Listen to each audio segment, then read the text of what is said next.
A 1 megaton bomb has detonated over the centre of Sydney.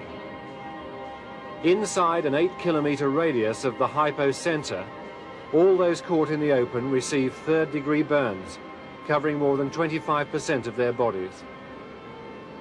5 seconds after the nuclear flash, the shockwave reaches the ground. Within the central area of the city, all the buildings collapse. The high-rise buildings fronting onto Circular Quay are reduced to skeletons. Sydney, one of the most beautiful cities in the world, is reduced to rubble.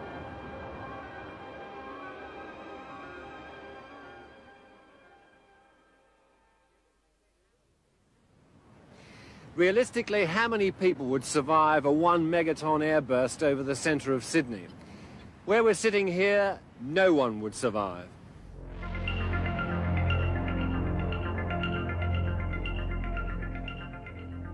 4 kilometres out, the radiation would kill 50% of those exposed. That is assuming they'd not already been killed by the heat flash, the blast, or the firestorm that followed. Even at 5 kilometres from the epicentre, most concrete and brick structures would be destroyed and anything flammable would be set alight. Everybody living in suburbs like Mosman, Drummoyne and Woollahra would not survive. Well, let's now move further out, 21 kilometres from the GPO, say at Auburn, Bankstown and Turramurra. Even out here, people who looked at the fireball would be blinded, and radiation doses would probably claim those who weren't affected by blast, heat or flying debris. How safe then would people be 100 kilometres away from the explosion, say in the Blue Mountains at Katoomba, at Mittagong in the south or at Swansea in the north? Well, even there, 50% of the population would receive a lethal dose of radiation within the first few days.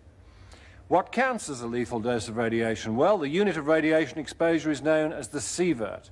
Those who are exposed to the largest doses of radiation have usually already been burned or crushed to death.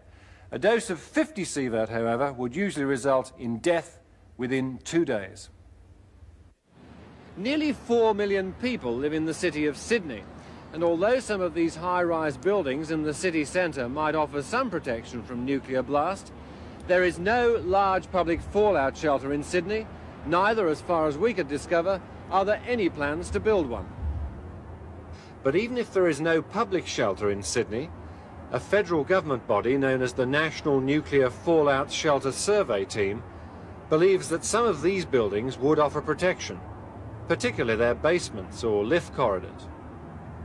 The list includes the Australia Square Tower, Qantas House, Wynyard and Town Hall stations, the Institute of Technology in Broadway, and, strangely, Grace Bros Store in Chatswood. And it's the job of this man to assess buildings as to whether they're proof against radioactive fallout. Well, Bert, just in this building, your building, the one where you work, how proof is down below there in the car park against fallout, in your opinion? Well, this is pretty typical of most modern office buildings in that it has several basements which are completely below ground, and they would offer very good protection from fallout. All 4 walls are well below ground and the only entry is down a series of ramps, so your fallout penetration would be virtually nil. Does it matter how deep you are underground? I mean, does the deeper the basement in a building, the better for you? The better your chances of survival from fallout? Very little, in fact. Once you're below ground, you have very good protection. So it doesn't really increase very much if you go a lot further down.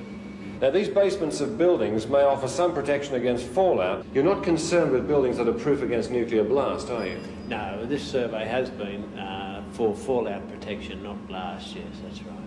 So, what about, for example, if you evacuated your workers in the event of an attack into the basement down there?